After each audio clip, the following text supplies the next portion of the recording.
প্রিয় শ্রোতা, আজকে শুনবেন মতিউর রহমান রেন্টু সাহেবের লেখা বই আমার ফাঁসি চাই থেকে কিছু অংশ। আজকের বিষয় কাদের সিদ্দিকী বনাম শেখ হাসিনা। দেশের মাটিতে থেকে একমাত্র যিনি কাদরিয়া বাহিনী নামে বিশাল এক মুক্তিবাহিনী গড়ে তুলেছিলেন, বৃহত্তর টাঙ্গাইল জেলা, বৃহত্তর ময়মনসিংহ জেলা এবং বৃহত্তর পাবনা জেলার অধিকাংশ অঞ্চল তিনি নিজের দখলে ও নিয়ন্ত্রণে রেখে সৃষ্টি করেছিলেন স্বাধীন বাংলাদেশের মুক্ত অঞ্চল। দেশ ত্যাগ করে ভারতে না গিয়ে বৃহত্তর টাঙ্গাইল, ময়মনসিংহ, পাবনা ইত্যাদি অঞ্চল জুড়ে গড়ে তোলা হয়েছিল স্বাধীন বাংলাদেশ। এই স্বাধীন বাংলাদেশের হানাদার মুক্ত অঞ্চলে পাকিস্তানি হানাদার বাহিনী কখনোই ঢুকতে পারেনি। পাকিস্তানি খান সেনারা যখনই মুক্তাঞ্চলে প্রবেশের চেষ্টা করেছে, তখনই প্রচণ্ড মার খেয়ে ফেরত এসেছে। এই মুক্তাঞ্চলে মুক্তিবাহিনীর পাশাপাশি গড়ে তোলা হয়েছিল স্বাধীন বাংলাদেশের বেসামরিক প্রশাসন। এখানে যুদ্ধের সাথে চলত রাজস্ব আদায়, নিয়োগ দেওয়া হতো রাজকর্মচারী ও কর্মকর্তাদের, গড়ে তোলা হয়েছিল বিচার বিভাগ, সাংস্কৃতিক বিভাগ। শুধু বাংলাদেশেরই নয়, সারা বিশ্বের মুক্তিযুদ্ধের ইতিহাসে এমন নজির খুঁজে পাওয়া যাবে না। মুক্তিযুদ্ধের বিশ্ব ইতিহাসে নজিরবিহীন ইতিহাস সৃষ্টি করেছিলেন যিনি, তিনি হলেন মুক্তিযুদ্ধের কিংবদন্তি নায়ক বঙ্গবীর আব্দুল কাদের সিদ্দিকী। মুক্তিযুদ্ধের সময় লোকে যাকে বাঘা সিদ্দিকী বলে জানত, যার নাম শুনলে পাকিস্তানি সেনাবাহিনীর জেনারেলদের পর্যন্ত আত্মারাম খাঁচা হয়ে যেত। 1975 সালের 15ই আগস্ট শেখ হাসিনার পিতা শেখ মুজিবুর রহমানকে সপরিবারে হত্যা করলে একমাত্র বঙ্গবীর আব্দুল কাদের সিদ্দিকী ওই হত্যার প্রতিবাদ করেন। শেখ মুজিব হত্যার পরে কাদের সিদ্দিকী নিজেকে শেখ মুজিবের চতুর্থ পুত্র দাবি করে 71-এর ন্যায় পুনরায় যুদ্ধ শুরু করেন। এই যুদ্ধ ছিল কাদের সিদ্দিকীর জীবনে এবং বাংলাদেশের রাজনৈতিক ইতিহাসে সবচেয়ে বড় রাজনৈতিক ভুল। এই যুদ্ধে কাদের সিদ্দিকীর সঙ্গে জনগণের অংশগ্রহণ তো দূরের কথা, সামান্যতম সমর্থনও ছিল না। 1975-এর 15ই আগস্ট শেখ মুজিব হত্যাকাণ্ডকে জনগণ সমর্থন করেছিল কিনা যদিও এটা গবেষণার বিষয়, তথাপি এটা নিশ্চিত বলা যায় ওই হত্যাকাণ্ড জনগণ নীরবে গ্রহণ করেছিল। সেই জন্যই শেখ মুজিব হত্যার প্রতিবাদে কাদের সিদ্দিকীর দ্বিতীয়বার যুদ্ধ জনগণ প্রত্যাখ্যান করেছে। শেখ মুজিব হত্যার প্রতিবাদ যুদ্ধে জনগণ সামিল তো হয়নি, বরং যে 1000 যোদ্ধা কাদের সিদ্দিকীর সাথে যুদ্ধে অংশ নিয়েছিল, জনগণ তাদের বাংলাদেশ সরকার ও সেনাবাহিনীর কাছে ধরিয়ে দিতে চেয়েছিল। ওই যুদ্ধ হয়ে দাঁড়িয়েছিল শেখ মুজিব হত্যার পরবর্তী বাংলাদেশ সরকার এবং বাংলার আপামর জনগণের বিরুদ্ধে। ফলে 71-এর মহান মুক্তিযুদ্ধে বঙ্গবীর আব্দুল কাদের সিদ্দিকী বিজয়ী হলেও 75-এর শেখ মুজিব হত্যার প্রতিবাদ যুদ্ধে কাদের সিদ্দিকী ও তার বাহিনী শোচনীয়ভাবে পরাজয় বরণ করেন। যুদ্ধে পরাজিত হয়ে কাদের সিদ্দিকী নির্বাসনে ভারতে চলে গেলে শেখ মুজিব কন্যা শেখ হাসিনা তাকে ধর্মের ভাই ডাকেন। সেই থেকেই তাদের ধর্মের ভাই বোনের সম্পর্ক এতই গভীর ছিল যে কাদের সিদ্দিকী মাংস খেতেন না বিদায় শেখ হাসিনা ইলেকট্রিক হিটার এবং মাছ কিনে কাদের সিদ্দিকী যে হোটেলে থাকতেন সেখানে গিয়ে নিজে রান্না করে কাদের সিদ্দিকীকে খাওয়াতেন।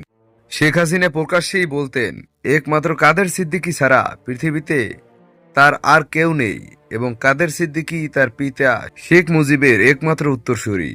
শেখ হাসিনা বলতেন, সারা জীবন কাদের সিদ্দিকীর ঝি চাকরানির কাজ করেও কাদের সিদ্দিকীর ঋণ তিনি পরিশোধ করতে পারবেন না। 1981 সালের 17ই মে শেখ হাসিনা ভারত থেকে বাংলাদেশে ফিরে আসার প্রাকালে কলকাতা দমদম বিমানবন্দরে বলেন, দেশে ফিরে তার একমাত্র কাজ হবে বঙ্গবন্ধুর উত্তরসূরি ও তার ধর্মের ভাই কাদের সিদ্দিকী ও তার লোকজনকে দেশে ফিরিয়ে নেওয়ার ব্যবস্থা করা।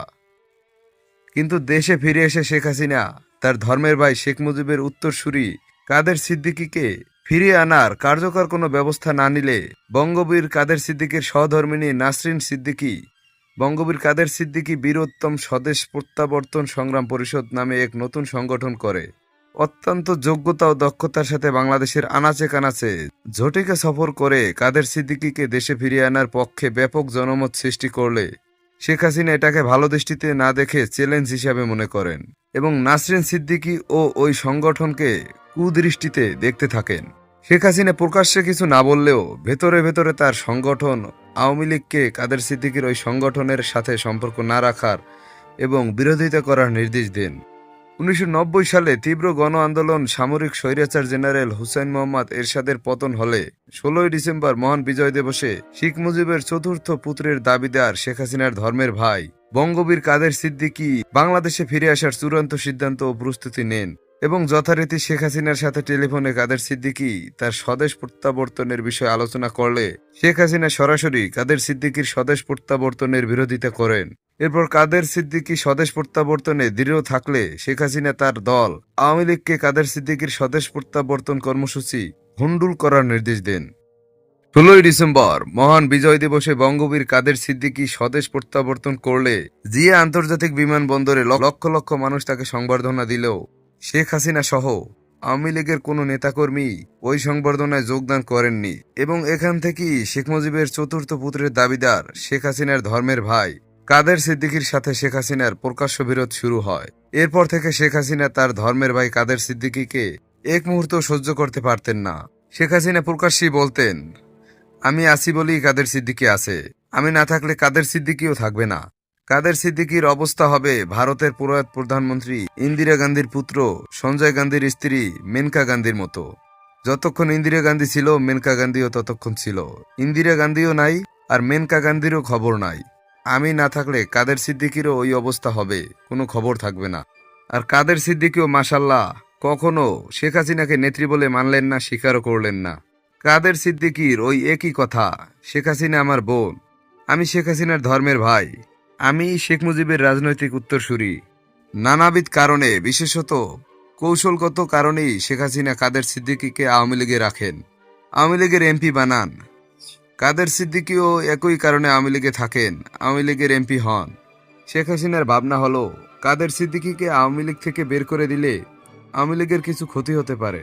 তাছাড়াও কাদের সিদ্দিকীও প্রকাশ্যে সরাসরি উঠে পড়ে তার নেতৃত্বের বিরোধিতায় লিপ্ত হয়ে পড়বে। তার চেয়ে নিজের পৈতৃক দল আওয়ামী লীগে রেখেই কাদের সিদ্দিকীকে পরিচয় দিতে হবে। কাদের সিদ্দিকীকে পচিয়ে দেওয়ার লক্ষ্য নিয়েই শেখ হাসিনা কাদের সিদ্দিকীকে আওয়ামী লীগে রেখেছেন। কাদের সিদ্দিকীও আপাতত নীরবে আওয়ামী লীগে অবস্থান করে কৌশলগত অবস্থান নিয়েছেন।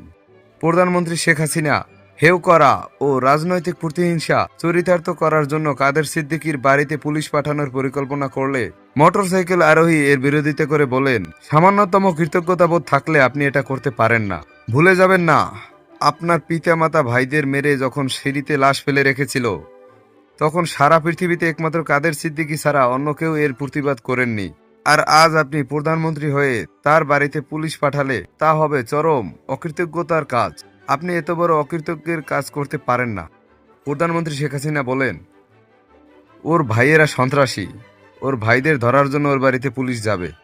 মোটরসাইকেল আরোহী বলল, কাদের সিদ্দিকীর ভাই মুরাদ সিদ্দিকী ও আজাদ সিদ্দিকী সন্ত্রাসী হোক আর যাই হোক, তারা আপনার আমলে কোনো সন্ত্রাস করেনি, কোনো অপরাধ করেনি। অত্যন্ত দুর্দিনে যখন আপনার পিতামাতা নিহত হয়েছিলেন, কাদের সিদ্দিকী লতিফ সিদ্দিকী দেশের বাইরে নির্বাসনে ছিলেন। শেখ মুজিব এবং আওয়ামী লীগের নাম নেয়ার কোনো লোক ছিল না। তখন নিদারুণ বৈরী পরিবেশে মুরাদ সিদ্দিকী ও আজাদ সিদ্দিকী এই দুই ভাই টাঙ্গাইলের মাটিতে শেখ মুজিব ও আওয়ামী লীগের নাম নেয়ার জন্য যুবকদের সংগঠিত করতে করতে এবং শেখ মুজিব ও আওয়ামী লীগ বিরোধী প্রশাসনের সাথে সংঘর্ষে লিপ্ত হতে হতে এক পর্যায়ে সন্ত্রাসীদের খাতায় নাম চলে যায় এবং বহু মামলা তাদের বিরুদ্ধে হয়। যেহেতু প্রশাসন দুর্নীতিপরায়ণ, তাই কঠোর ব্যবস্থা না নিয়ে প্রশাসন এদের সাথে ভাগাভাগিতে চলে যায়। তাছাড়া আজাদ মুরাদ এখন আর কোনো ধরনের অপরাধের সাথে যুক্ত নয়। এসব কোনো কিছুই আপনার অজানা নয়, আপনি সবই ভালোভাবে জানেন। আপনার শাসন আমলে ওরা কোনো ধরনের বেআইনি কাজের সাথে জড়িত থাকলে গ্রেপ্তার করে জেলে পাঠিয়ে দেওয়ার কঠোর হুঁশিয়ারি দিয়ে তাদেরকে সতর্ক করে দেন। প্রধানমন্ত্রী বললেন, না, কাদের সিদ্দিকীর বাড়িতে পুলিশ পাঠিয়ে ওদের ধরতে হবে। মোটরসাইকেল আরোহী বলল, শুধুমাত্র হেয় করার জন্য যদি কাদের সিদ্দিকীর বাড়িতে পুলিশ পাঠান তাহলে পৃথিবীতে কৃতজ্ঞতা বলে কিছু থাকবে না। রাষ্ট্রীয় কাজে তুমি বাধা দিতে পারো না। ক্রুদ্ধ স্বরে ওই কথা বলে প্রধানমন্ত্রী শেখ হাসিনা বেডরুমে চলে গেলেন। ঠিকই কাদের সিদ্দিকীর বাড়িতে পুলিশ পাঠালেন।